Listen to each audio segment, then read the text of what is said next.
Welcome back to the Changing Earth podcast with author Sarah F. Hathaway and co-host Chen Gibson. Blending survival, fiction, and fact to bring you entertaining education that will help you dream, survive, and thrive. And now, here's your host, Sarah F. Hathaway and Chen Gibson. Hello!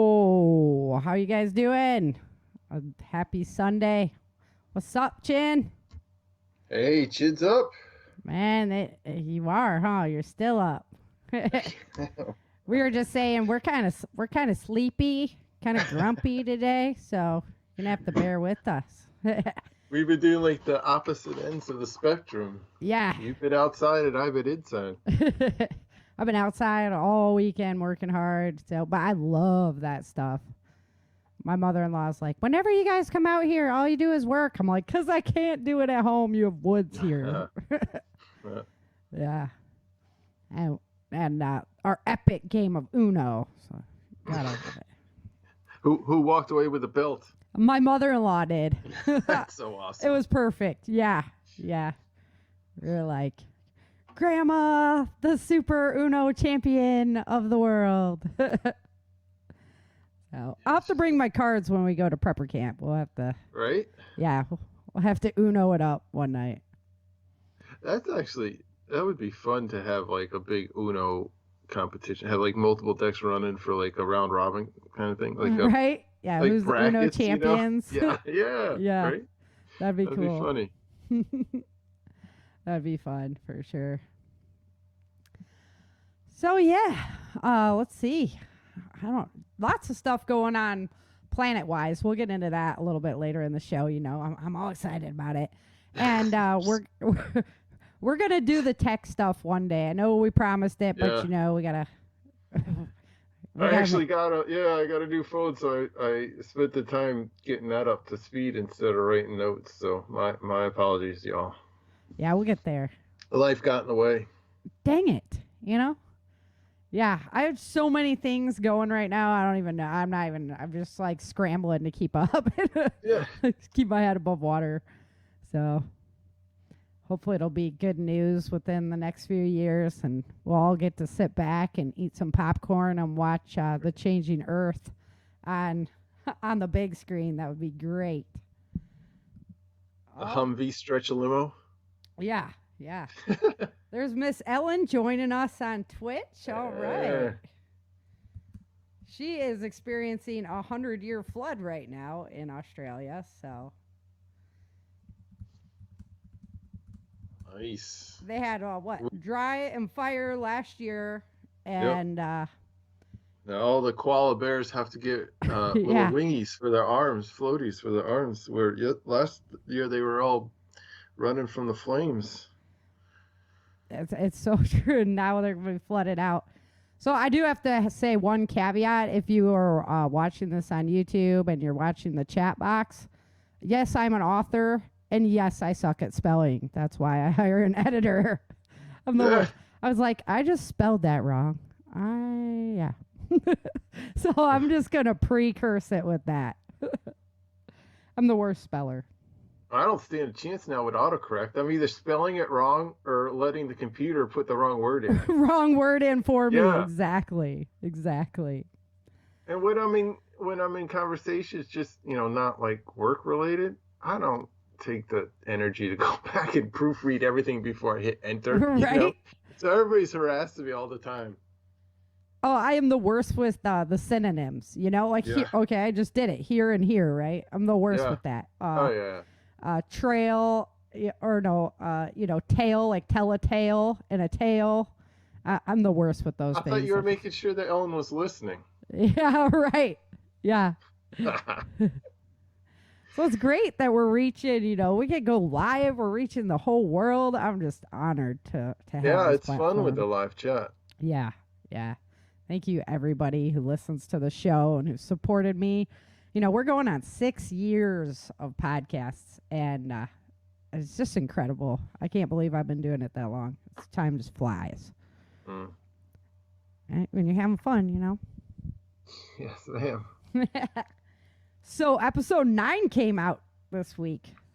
I mean, we're getting into the nitty gritty of the audio drama, which is fun. Where's it? It's fun to be seen. It's because now I'm seeing all the books kind of meshing together. TJ's out chasing people around. Right? Yeah. Yep. Yeah. Erica's finding people. I wrote a lot of new content for both Burgess and Swenson's storyline. Mm-hmm.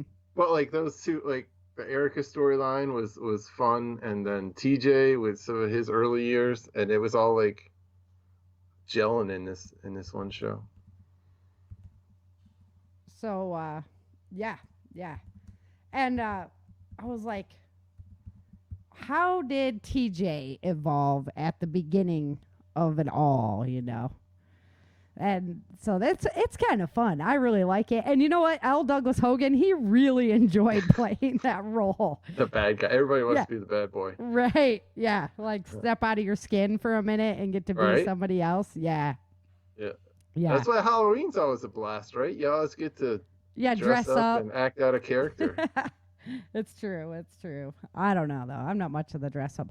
I hate in the insurance land, they're like, oh, let's do role playing on how you're going to do the sale. I'm like, oh my gosh, I just hate it. I hate the role playing stuff. Like, let's just really do it. How about that? Let's just make the sale. Yeah.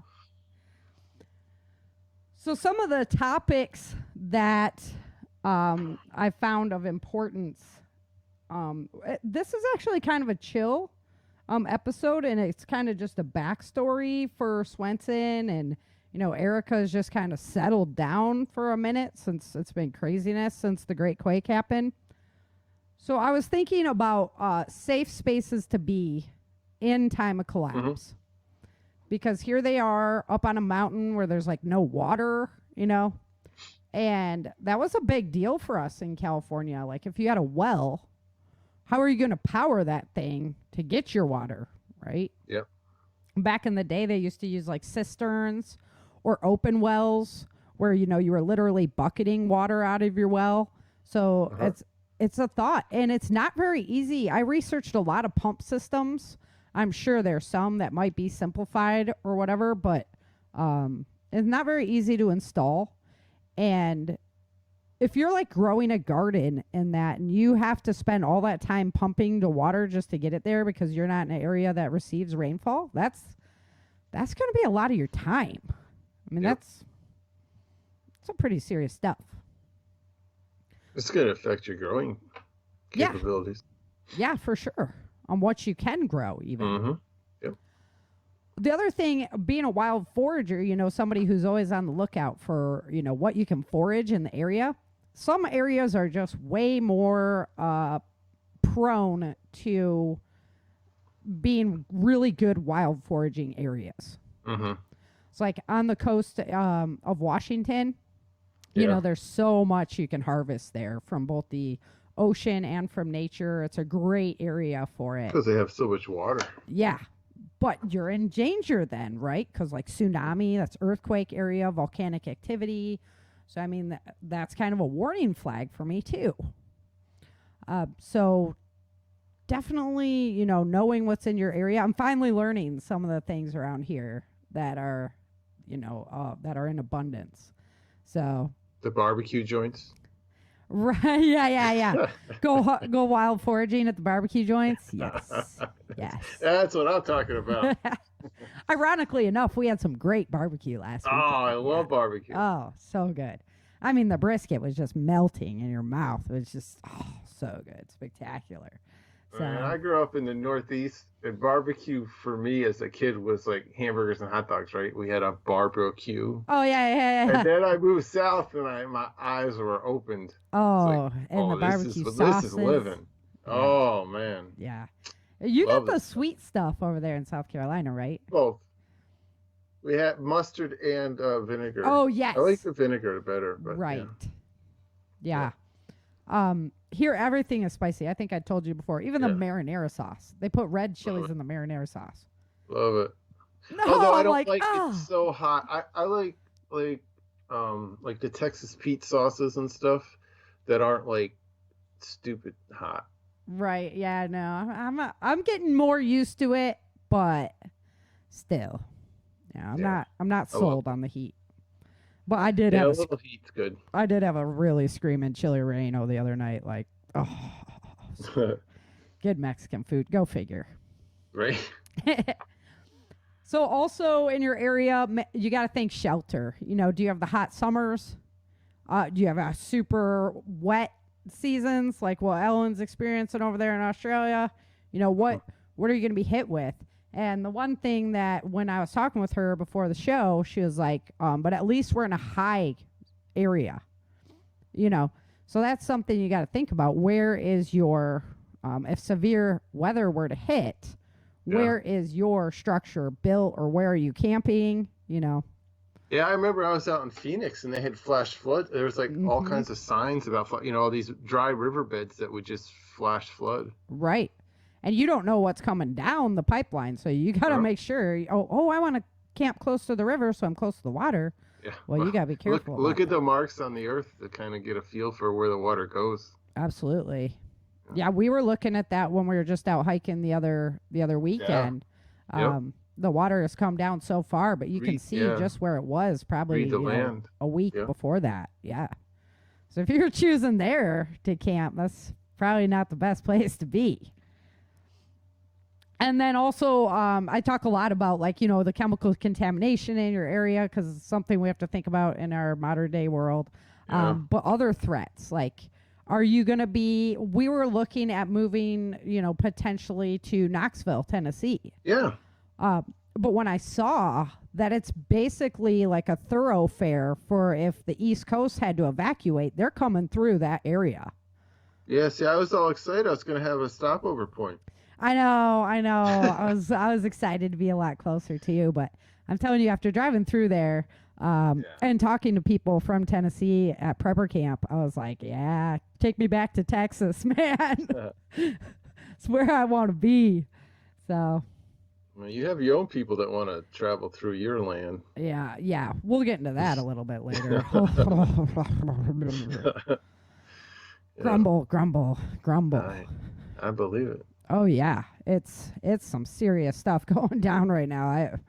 I don't know if we're gonna make it through these 4 years, Chin. I don't know what's gonna happen. So that's why it's more than important than ever that you don't just listen to this show. You take it and you use it and you put it into application. Application for sure. So then we moved into Swenson's chapter where we're learning about some of his history, and and if you're interested in his history, I have the Swenson novel. It's called just Swenson, and it tells about his childhood and from there up. And of course, I have to do it in flashbacks during the audio drama. But it was fun. That I really thank you actually for encouraging me to write that story, because a lot of people really dig on that story. And if you haven't read the novel series, you can read Swenson aside from it. So, and you'll catch up. You'll know a lot about the novel series just from that book. So I was thinking, he's sitting there in the car and he's like, I could control all these people, blah, blah, blah, blah, blah. Right? He's the man. So, what kind of people rise to the top during disaster scenarios? And it's funny because I believe it's in Chinese that disaster is chaos. The symbol for it is chaos and opportunity mixed together, right? It's true. So I really had to think, like, what type of people are going to rise to be the cream of the crop, and gang leaders, things like that are already kind of used to that lifestyle, I think would have a heyday in this type of sort of lawless scenario, So that's a little bit concerning, like what kind of person is actually going to rise to the top. And you always see whenever there's a disaster, whenever there's a moment to take advantage, somebody is there taking advantage of it. Mm-hmm. It's scary stuff. I actually have a little tinfoil hat time, if we get to it too, that I want to talk about. Yeah. Well, you could. I mean, that's like so true, because like the guy with sitting on a mound of cash when times go tough, he's the one that's buying up businesses or buying up houses or buying up resources, getting the good deals on the farming equipment, you know what I mean? I was thinking the same thing. That's just grabbing it all up at like pennies on the dollar. Yeah, you get it all cheap. Like, look what's happening in San Francisco. Pretty, yeah. Mm-hmm. And that land was so expensive, but it's all going down in value right now. Right. So and now now's the time. Buy low, sell high, right? Right, exactly. So there's people out there that are just waiting for this type of situation to happen, for people to be in misery so that they can take advantage of it. Personally, I find it a little disgusting, but those are the kind of people that will absolutely take advantage of good-hearted people in these scenarios. And you got to watch out for that. Yeah. But if you can, don't put yourself in the position that you're the one selling at a loss, right? Right. Try to live your life so you're not, in the pinch during that time. Yeah. Right. I mean, you can't always do it, but that's the goal. Live below your means, and that's why. And then you're good to go when things happen like that. Yeah. Better off. Yep. Yeah, you're better off. That's one of the things that we try. Staying humble, Yeah. Staying in reality, staying humble. And that's one of the things that I really pray for all the time. If things happen where my TV series goes and everything, I really will always hope to just remain humble, because humble yourself before God, right? Well, that's the big thing about all the lottery winners that go broke. Right. Yeah. Win big, lose big. Yeah. You can't just go and blow it all. Yep. Another big concern of mine is what will happen to children. Mm-hmm. So, if you're not around, what's going to happen to your kids? And so it's really tough to tell. I mean, there's just no telling, But for me, one of the things that I do is, this is why I'm learning all of this survival information. I'm hoping that I never have to use it in my lifetime. But you can bet I'm teaching it to my children. Yep. Because I always want them to be able to rely on themselves, not somebody else. So it's really important to me. Also, I teach a lot of self-defense and anti-kidnapping. I'm actually doing a class at Prepper Camp on it. This is also really, really, really important information for you to teach your children. If you're going to teach them self-defense, get ready for them, because it's shocking. It's a little abrupt, right? When you're like, hey, somebody might grab you, and what are you going to do? So you have to be prepared for that. A lot of times it's just easier to let somebody else teach them. There's classes all over the place where you can get self-defense training for your children. But very important to keep them aware of what's going on in the world, because there's so much human trafficking happening, and you don't want your child to be a victim of that. So sometimes you do have to put the fear of God into them, and let them know there's people that will take you away from me forever. Yep. Very real. Yeah, and I think we're running that risk even more nowadays. Yes, absolutely. We get Amber Alerts on our phone, here in Texas. They really care about their children here in Texas. It's awesome. Well, I mean, the malicious, like, red flag kind of stuff, too. Mm-hmm. Right. So, teaching them anti-kidnapping stuff is great. If you're interested, I have it up on my website. I have the classes that I did at another seminar up there. There's tons of great information. Plus, I've hosted a whole bunch of people on this topic. So just get over there and check it out. And go ahead and feel free to hit me up. If you're worried, you're concerned about your children, I am definitely here to help you. So please feel free to hit me up. So give them a game plan, right? Like you have a game plan, right? Mm-hmm. So what are your kids going to do? Like if they're at school and something happens, what are they going to do? Give them a game plan. Give them an idea of what they're supposed to do if you're not there. Not just run up to the next stranger and be like, help me, help me. You know, really walk them through this. I understand it's scary for you, but you know what? If you're not there, it's going to be even more scary for them. And I would imagine that it would be scarier for the parent if they don't know that the child has some idea what to do. Right. I mean, if an incident happens at your child's school and you're totally unprepared and your child's unprepared, you got to be even more like freaking out, right? Big problem. Right. Mm-hmm. Yeah. Those backpacks are great that have the plates in them. They have, bullet defense plates in them. Those backpacks are great. I have plates for my son, so those go into his backpack, and he's all set. So, good idea. And just, keep them aware. They're little adults, and you have to treat them like little adults. Yes, they need a childhood, and yes, go play ball and do all those fun things, but they are little adults, too, and they're going to be an adult a lot longer than they're a child. So they need to understand, and they do understand, and they know what's going on. And you need to talk to them about it. So I keep my kids very in the loop, and we train a lot. And, we train with firearms. We know all the gun safety skills. Those are always paramount. So make sure you walk, the walk with your children so that they're right on point with you. They're not going to be as vulnerable without you then. Okay, so can you help with security? I was thinking about this one. That's a great place. Ellen can definitely help with security. That's a given. But it's a great place to be if you can be on a security team. You have a value that is really, really good. You're a value of any community. So make sure that you understand your firearms, you have ammunition for your firearms, you know how to use those firearms, you know how to move and shoot, not just stand and shoot. It's all really important stuff.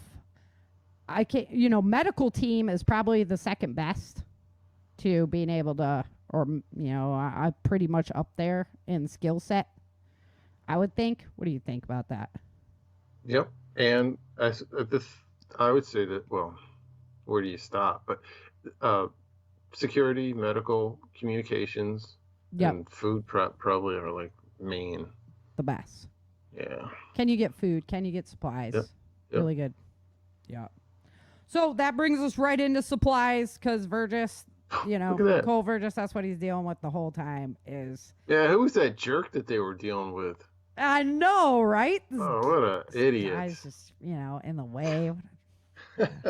That was the big run-in. The big run-in. Yeah. Because I had to have him. I'm slowly, like anybody who hasn't read my book series, then you don't know where the characters intertwine. But I wanted to give like little touch points at the beginning to bring that in. So I thought that'd be fun. A fun little moment of like he runs into him. What are you doing? Go back to your car, sir. Yeah. So Vergis is there. He's guarding the medical supplies. And, it's just scary. If you don't have a medical background, you don't have the medical training. I don't have a lot of it. I'm trained as an EMT. I've done a lot of first aid, wilderness skills type training. But, like, to go, if somebody's having a heart attack or, these are things you can't just as an EMT. I mean, we talked with Kevin all the time. And he's like, get him to a major medical. Yeah. Get them to major medical. What if you can't? Yeah, I mean, that's like a thing all the time. I mean, even now, like 6 months out of the year, we're in like hurricane season, right? And if there's a hurricane going on, then no ambulance is coming out. Right. Nothing's coming to help you. Yeah. You got to know hopefully something. You can do the right thing to get the person through the storm so they can actually get if they need professional assistance. I don't know either. It's definitely, I would get over to doomandbloom.net and make sure. Pack their bones. Yeah. That you are studying over there. Before he starts making that fancy water concoction. Yeah. Don't drink any of his water. Don't drink his water, man. Now that is fictional, Dr. Bones, though. Yeah, little birdie told me that he always wanted to be a villain in a story. So I was more than happy to oblige. Fun to be the bad guy. That's right. That's right. So, no, but antibiotics, he has tons of information on that. IVs they use like the IV packs and stuff a lot in a lot of different circumstances, like get people rehydrated and whatnot. So, I mean, probably good skill to know to have some on hand. That's what it was all about. If we had some kind of big catastrophe with a medical issue on top of it, like Virgis is dealing with, that's sickness, right. And it would happen because the first thing that's going to slack if we had some type of a catastrophe in America would be hygiene. And as soon as hygiene slacks, now you're facing all kinds of potential diseases. So antibiotics are really smart. And I was thinking about, like, just for us, all my boys have allergies. I mean, we go through decongestions like crazy. It'd be like impossible to stock all that stuff up. So you need to find some natural remedies to help alleviate it. Alleviate. It's true. It's true. Relieve it. Okay, so Cole Virgis is basically at a FEMA camp. And FEMA camps, obviously, they are in action because they're in action in Texas right now. And Katrina was a big deal at the Superdome. And if you guys remember, how'd that go? Yeah, when I interviewed Sam Bradley about this, I mean, the emotion alone in her voice, this was a scary event for her. Yeah. And there was attacks and everything inside during rapes, murders. One of her medics was shot. Really? I didn't remember. Yeah, somebody on her DMAT team. So, do you stay or do you go? Right? Obviously, I would not want to be there. I would, pack up my go bag. I would hike anywhere I could to just stay out of that line of fire. Yep. So, when would you go? What I started asking myself, right? Like, what would make me go possibly to a FEMA camp?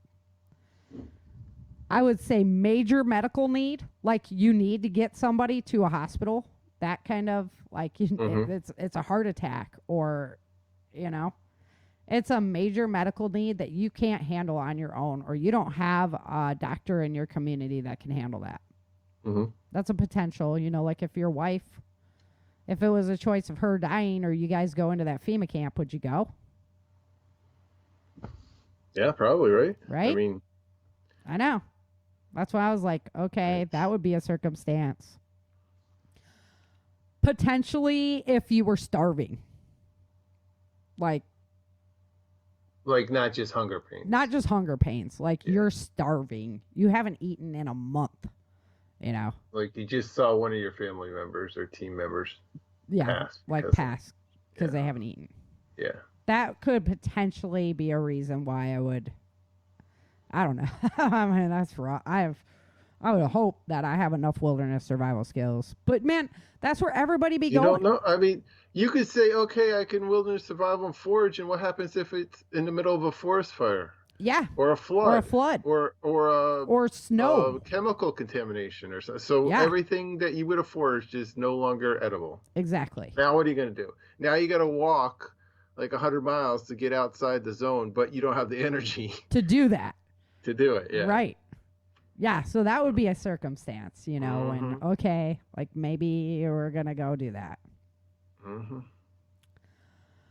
And then a major security threat, if you're facing like a gang of like 200 people with semi-automatic weapons coming at your family of 4, that would be the option between, do you join like the 200 people or do you like go to a safe zone?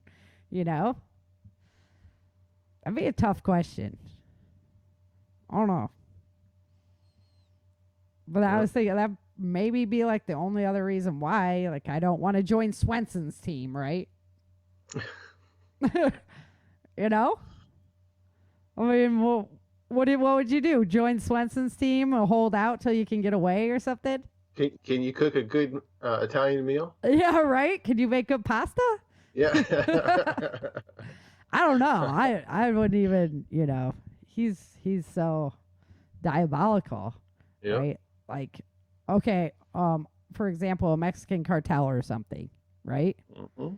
I mean, though they rule with quite more than an iron fist. So yeah, I don't know. I don't know. I might like go to a FEMA camp at that point and be like, okay, help me. I don't know. Figure it out. Yeah, that's one that's kind of up in the air for me. I might like ninja style, just out of the area altogether. That would be the hope, but Yeah, but can you? mm-hmm. So back to Erica's story, you know, the family disaster plan, a meetup place. And I have a great article on my podcast regarding this. It's an old one, but it talks about having a map and being able to do a grid on it so that only your group can read that grid. That way, if you have if you have to switch from plan A to plan B, you can leave directions that only your group understands. Yeah, you don't want Swenson tailing you. Right. Yeah, you don't want to be like, we're going to blah, blah, blah. You know, I mean. Oh, yeah, I know that mall. Right. But if you have a grid over your map and the whole group has the same grid over their map and you guys are the only ones who have that grid and you can say, I'm at C5, nobody else is going to understand what C5 is. Yep. And you could paint it on your house and nobody would know what that is. So that and communications. So this is your realm, Jen. I'm trying. It's important. I'm trying. And it's not always two-way comms either. It's ways to listen in on what's going on around you. You don't have to talk all the time. Yeah, absolutely. You don't have to talk. Be able to listen to anything to give you more clues on what's outside your front door. Yeah, you don't want to bug out, you know, to a easterly direction when there's major activity going down there. Yeah, head north when there's a big confrontation going up north. Maybe you wanted to go west and then north. Right. Yeah, so that's good. And I am on the listening tool now, so I like that. I mean, I think first skill is to listen, to be able to listen.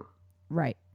Yeah. And here it's more important for me because like before when I was in California, you don't hear like for what's happening with the wildfires from NOAA, you know, but we do hear about severe weather and that from NOAA. So to be able to listen to that and like potential tornado areas and stuff is more important for me here.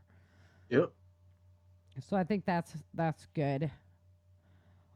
We kind of already talked about firearms training, you know. I would definitely recommend you guys all have a firearm. You all are fluid with your firearm. Trade. It's a great first point of defense. It's an essential first point of defense.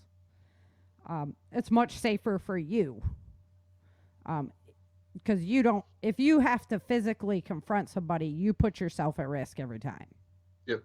Even with a firearm. I mean, you're still putting yourself at risk, but at least you can reach out and touch them without having to physically use your body. It's a little more of an equalizer. Right. Yeah, exactly. Especially for elderly people, smaller people like myself, you know, it's a much more of an equalizer. You have 6 assailants coming at you. Maybe you can take out a few more before they reach you, you know? I mean, right. Yeah. Yep. So, yeah, great equalizer. I like that. And then finally, you know, Burgess is really facing this question of what side is he on? Because he's been where he was employed pre-disaster is now doing an entirely different job in his own country. And that's difficult for him to come to terms with. And so where is your ethical line? Like, you know, think about the people in Germany during World War II. horrific things happened in Germany. And yeah, maybe most of the population didn't understand really what was going on, but everybody had to have dealt with that ethical reality of what is my country doing. And honestly, I got to tell you, when I find out some of the things that the United States is doing, I'm like, what? How could we possibly do those things? How could the people in charge? And then no wonder these people hate Americans. Look what happened here. So where is the ethical line for you? Where do you draw that? Where would you give up your life in order not to cross that ethical line? I think that's important that we think about before any kind of anything happens. Because, I gave you a whole list last week of potential things headed our way, and it seems like the list just gets longer every week. Yeah, thanks for that. I know, it's kind of scary. It was a little overwhelming. But this is the truth of it, These are things we need to think about. Because to me, I knew as soon as COVID hit that there were ethical lines that they were crossing that weren't cool. Because as soon as government takes away rights, rarely do they give them back. Why would you give back power once you've taken it? Wasn't it 15 days or something? Yeah, right? 15 days. That's all we're going to need. Flatten the curve. I knew immediately. I was like, guys, immediately I was like, hey, look what's going on. Look what's happening. I just read all this information on trying to roll out communism also. This is fitting the bill, way too perfectly. And everybody was like, oh, no, you're just tinfoil hat, conspiracy theorist, all this stuff. I got, executed from Facebook. And, look what happened. Here we are, a year later, and they're still telling us how many masks many masks do we have to wear now? Yeah. I loved it with Rand Paul the other day and Fauci when Rand Paul was like, okay, show me the evidence on why we need to do this. And Fauci, he couldn't answer. He couldn't come up with anything. It was pathetic, dude. Very pathetic. Yep. So, important to know where your ethical line is before you're ever asked to cross it. And then remember, we did the episode on the glass ceiling effect or the glass window effect. Broken window. Yeah. Mm-hmm. That once, the first window breaks, once you cross that line the first time, and then you cross it again, and then you cross it again and again, that was a big thing in New York City where they were to clean it up, because if it looks run down, then people are just gonna continue not to do care that. And continue to break anotot window. Yep. But if it looks like that, you care, things are taken care of, then it's a different story. Yep. So I'm gonna ask every one of you out there listening to really look inside yourself and decide what is your ethical line. And that was in writing my book series. You can see Erica pushes it and pushes it and pushes it, because at first she just has to kill to save this child or to save this woman, to do these things. Yep. And then as she progresses down that line of where it's already crossed once, it's already crossed, and those are things that you have to deal with and look inside. Very interesting stuff. All right. So let's get into what's been going on our planet the last week. This is what everybody waits for. So it's actually been pretty quiet. I do have some big things to talk about, but it's on the whole, it's been pretty quiet. Our son, can you hear that? I'm knocking on wood. You're jinxing us. I'm jinxing us. Don't be waving a flag in front of the bull there. Well, it hasn't been massive. There was a whole lot of earthquake activity happening last week. And so that was really the 8.0, and to watch that spin around the world and stuff, it was really interesting to watch. The sun is kind of charging back up right now. So we're going to see a little bit more of the coronal mass ejections happening. Right now, they've been pretty quiet and just mild. So that's good news for us with our weakening magnetic field, but it is ramping back up a little bit. So we do have to keep our eyes on that. At the beginning of the week, on like the 15th, we were watching Iceland, right? And it was rumbling. And all eyes were on Iceland pretty much all week. And then lo and behold, the volcano did erupt. It's a shield volcano. So there wasn't the pyroclastic explosions that they were expecting. They didn't need to shut airspace down, even though that was one of the precautions that they did take, which was smart just in case. But it looks to be like it's just going to be slow-moving lava, kind of like Mauna Loa when that happened. It's not threatening any immediate communities, so that's all good news. All good news for that as far as that goes. Just yesterday, I want to say, yesterday, a 7.0 hit pretty much right where the earthquake hit that caused the damage at Fukushima. Yeah. And they're expecting another major one there within, like the next month, whatever. Were they having tidal waves? I do not know. I do not have information on if the tsunami hit. If anybody knows out there that's listening on Twitch, if you guys know if they had the tsunamis come in, go ahead and hit that. The only time the tsunamis happen is when there's major upheaval of the ocean floor. So it could be that the earthquake just happened without upheaving the ocean floor. So I do need to get more information on that. But there was a 7.0 right there. There's been lots of hot spots around the volcanoes out west, which is really concerning.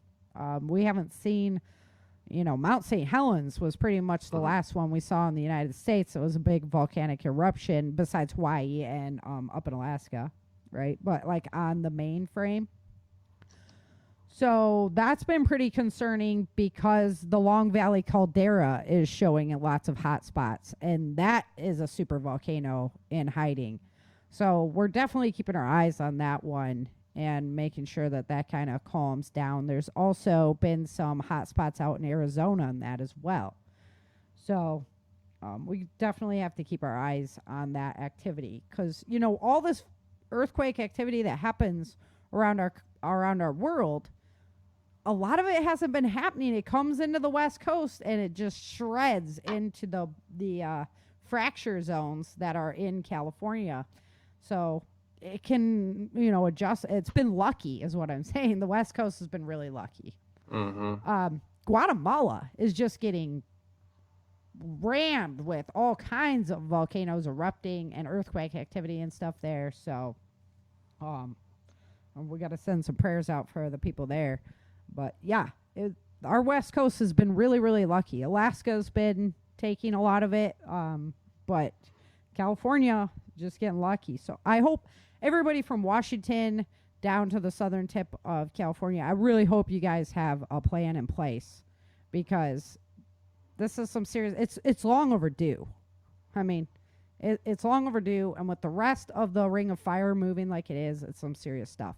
And there was actually a 2.0 up in New York. So like not a big deal, but to see that kind of earthquake activity still happening along the eastern edge of the craton there, it just shows you that craton is in motion. And so like the New Madrid, when that happened in in the 1800s, that's a serious potential in there. And a lot of those buildings are not built to handle earthquakes. So even you guys need to think about this even over on the East Coast. Don't be like, oh, we're not on the West Coast. We don't have to think about this. You really need to. There's a reason why I picked an earthquake as like the disaster. And if you're in any of like the Bible or ancient prophecies, anything like that, I mean, every single one of them has that the earthquake is going to kick it off. So have a plan in place. Know where a safe spot is. Desk, under a desk. Make sure it's not like a glass table or something. Get outside if you can. Make sure you keep like shoes by your bed. So if there's like glass breaking, things like that, you at least have slippers, something that's going to be... Don't run around barefoot. Yeah, something that's going to be stronger on your feet. Flashlights. You know, I keep a flashlight right by my bed. It's a good idea anyway, right? Power goes out or whatever. Yep. I keep my headlamp right there. So, interesting fact about the pole shift that that Mavstar Observatory was talking about. From the 1900s to 1990, the poles migrated 500 miles. That was it in that whole time period. So that's 90 years. We got 500 miles of movement. From 1990 to 2020, we've seen 1,000-mile migration. So you're looking at, you know, less than half the time, like a third of the time, and double movement on that number. So it just shows you, like, it is in motion. It's for a reason. And I hope that it, like, is just the meandering and it goes back to where we were and everything goes, well, that's okay, everything's great. But this is just Earth cycles. We can see it in the history of the planet. And we're kind of arrogant to think that something like that would never happen again. So we need to stay on time. What'd you find on the tsunami? I didn't see that there was one called out. The only thing I just posted real quick that there was, there was an alert. Okay. And it was like a 7, and the Fukushima one was a 9, and they were 10 years apart. Yeah. Yep. Interesting. Yep. Yeah, it's like right on time, pretty much. Yep. So we definitely. It was close. It was only like 65 miles away. That's not that far. Yeah. Yeah, on Earth scale, that's like right on top of each other. Yeah. Exactly. So,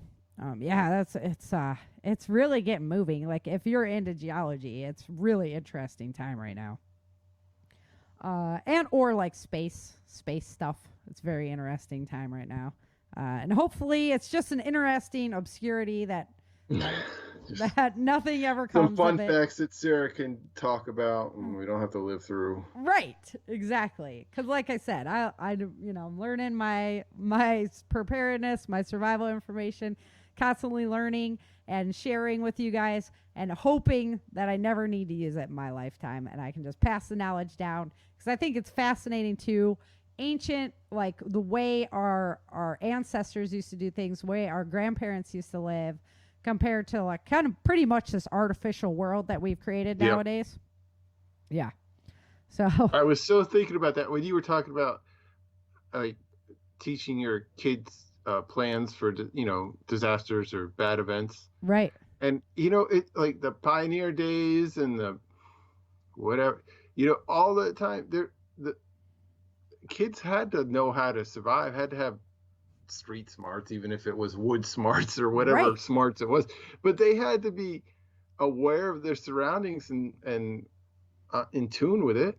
Survival, and not like nowadays everybody's walking around with earbuds and whatever, drinking lattes and got their head down, yeah, oblivious. We, like you just said, it's a total fabricated world we live in right now. It is. It's absolutely artificial. It's really, really artificial.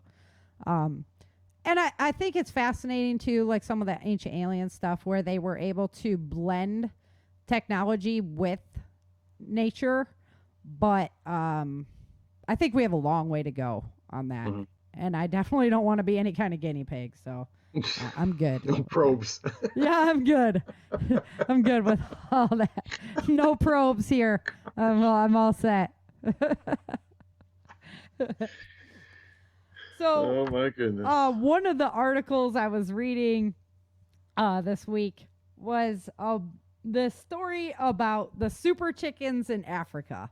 Yeah, I saw that. Yeah, because this is kind of like put on your little bit of a tinfoil hat, kind of like do your own research. This is what I came up with. But what Christian, doesn't Mr. Gates? Yeah, get his Mr. hands Gates. In? Mr. Gates. Do you know this is he has ownership or financial interest in every single company that has contributed information to researching the vaccine that they're trying to stick in everybody right now.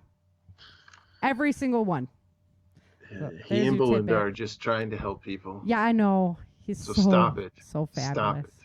his dad sat on the board of Planned Parenthood. Yeah, interesting. So do your homework there too, folks, because I certainly have been. But I don't want to, talk too much smack. I try to just get you guys prepared. And that's why I like free and open source, because then I don't have to pay any more money to the Windows. That's right. Conglomerate. Yes. Yeah. Microsoft. That it's a very interesting, fascinating background. And I just love to learn. So of course I'm researching everything and this one. But Christian was talking about on Ice Age Farmer about how they're euthanizing all these chickens in Europe because of the potential bird flu, and how they're going to make lists. Didn't we just talk about registering them? Right. Yep. We talked about it last week. I was like, I had to know more, because this is like there's always something behind something, right? Follow the money, and you're always going to find out the story. They don't care about birds, really. They don't care about birds. Okay, so what is the real story? So I found this story about Gates introduced these super chickens to Africa in 2016. He decided that the native chicken in Africa wasn't quite good enough, and he was going to help these people out. Okay, so what a guy. So these chickens that he introduced, they need special food and vaccinations. So now these poor African people, they need to have their chickens vaccinated and buy them special food. No, never mind free ranging and just, having your chickens. And that was good. So a lot of people were like, no, we don't want these chickens. But he decided they needed them anyway. And I believe he tried to introduce them in Brazil as well. And they turned them down. They were like, nope. They're not coming in here. Well, miraculously enough, after he brings in all these chickens, the bird flu erupts there, within a month. Okay, it was really, wow, great timing. In Nigeria alone, 3.5 million chickens died. But guess who survived? Super chicken. Super chicken! Yes! Super chicken made it. And so the native chickens were replaced with these genetically modified chickens, which is just wonderful because they can resist the flu as long as you give them their vaccination and feed them their special food and spend all this money on them. And they were made, I guess, is fair to say. They're genetically modified animals. So they were made by Henrik's Genetics. And it was this guy, Johan van Arendonk, Arendonk. And he's the one who originally was paid by the Gates Foundation to come up with this new super chicken. God knows why we needed a new super chicken, but he decided we did. So after the incident happens in Africa, he gets hired by Henrik's Genetics. And then he's paid all this money to now be the head of R&D there. And now he's the man, because lo and behold, he made all this money on the super chickens.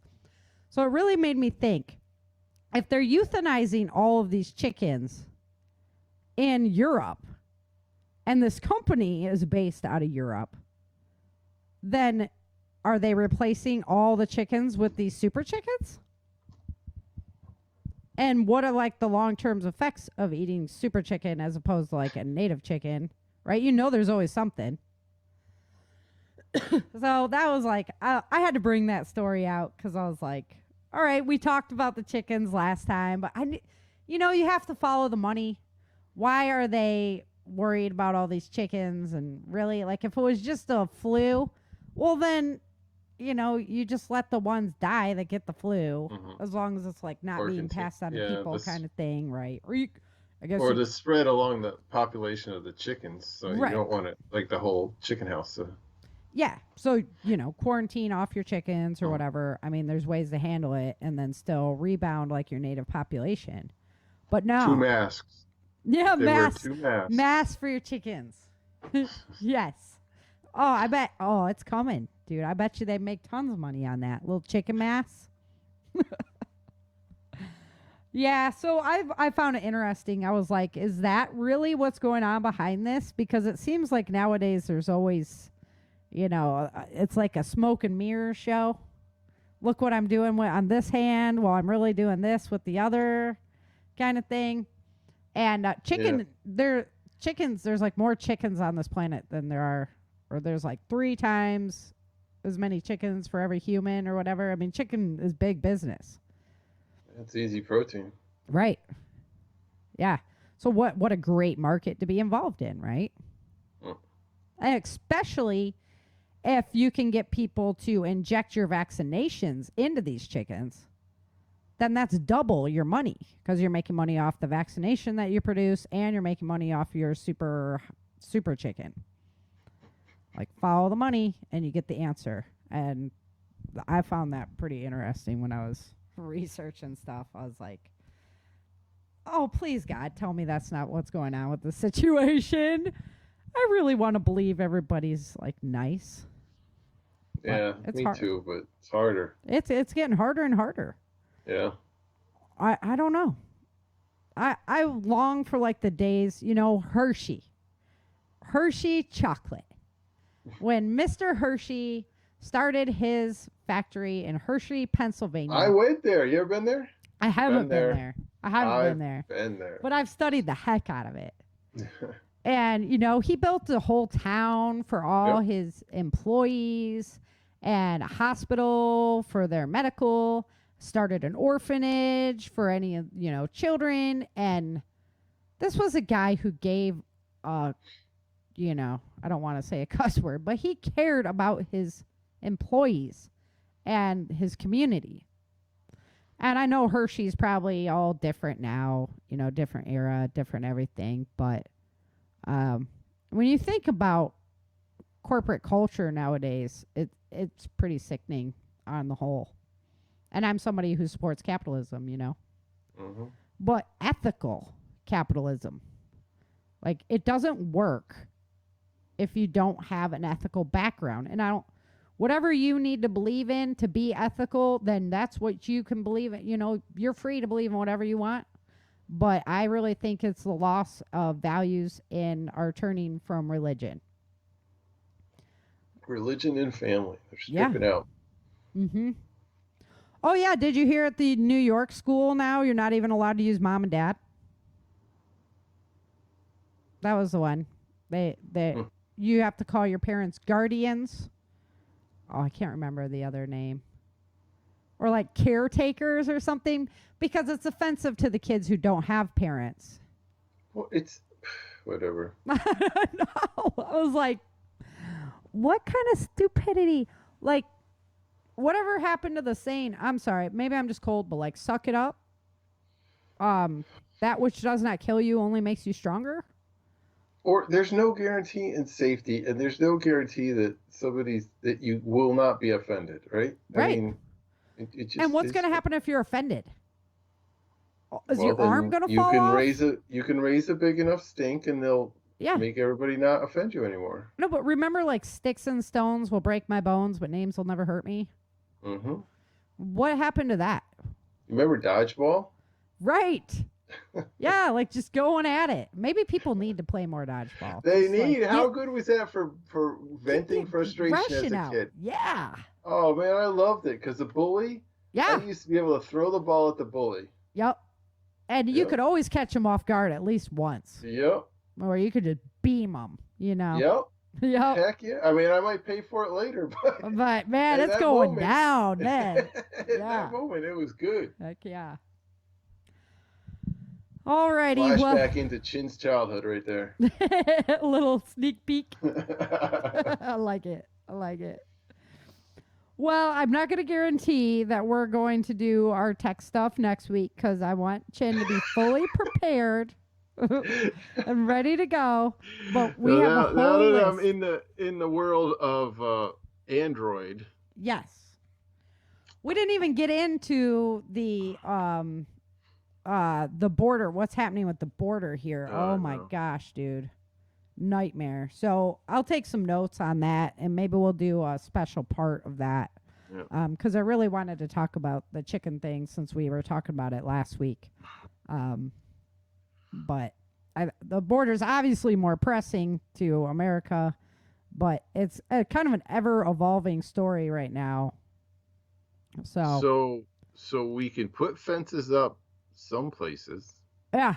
But now I have them other places. And you're not allowed to travel if you live in the United States for spring break. Right. And you're not allowed to gather. However, you have to show your papers that you've been shot. However, you can come on across the border, no paperwork needed, and we're housing 3,000 15 to 18-year-old boys in the convention center in Dallas. No COVID tests, no vaccination, no nothing. Not that I'm a proponent of them, but yeah, like. But you can't go to heck, you can't go to New York unless you were like proved papers and quarantined yourself for. You have to quarantine for a couple days. The federal government they just did it. They didn't ask the state of Texas. They didn't ask Abbott. They just did it. They're not providing vaccinations for any of the Border Patrol. Oh, they're mad at them. Which I wouldn't want to take. The federal government's mad at Texas, so they're just taking it out on them. Right. Mm-hmm. I'm like, this is it, man. This is it. And so they just go ahead and do this. And now they, from what I read today, and this is unconfirmed, but from what I've heard is they put a gag order on all of the border agents so that they don't discuss what's going on. Yeah, that they weren't allowed to talk to reporters. Yeah, about what's going on. Yep. Absolutely unbelievable. So, eyes on that situation, people. The changing earth, here we go. Mm-hmm. So, all right, guys. Well, we better get out of here. We don't want to waste too much of your Sunday. We were talking about it. We think that Easter Sunday is coming up. So I'll probably just pick out a good show for you guys because I think we're going to take the night off, but we'll still be here live on Twitch. Eggs. Yeah, exactly. We're going to go enjoy some time with our families and that. The binge episode, if you are a member at changingearthseries.com, if you are a paid member there, you can get the next binge episode 7 to 12. That is the end. That is the second half of the audio drama is live, and you can listen to it commercial free over there. So go enjoy and have a ball with that. I love the binge episodes myself because I can just sit there and just listen to the whole story. So 1 to 6 is posted, and now 7 to 12 is up there. So if you're not a member over at changingearthseries.com, please become a paid member. You guys help the Changing Earth world go round. It costs us money to keep the podcast going, and for me to get Chin all the perks that he needs to remain my co-host. Eating those bugs. I'm getting a little low on my bug supply. Right, exactly. So, we really appreciate anything. If you guys can help out, that'd be great. It costs money to keep the show going, and it's a labor of love, and I love you guys. I'll keep bringing you information, but it sure helps when we get some help to make that happen. So please head on over to changingearthseries.com and become a paid member. Get access to all your goodies. There's tons of episodes in there. There's tons of member-only content and all kinds of great stuff over there. All right, well, let's get out of here, Chin. Thank you guys for joining us, and until next time, remember, dream, survive, thrive. Thank you for joining Sarah and Chen for this episode of the Changing Earth podcast at www.authorSarahFHathaway.com. If you love the Changing Earth series and podcast, become a supporter while you're there.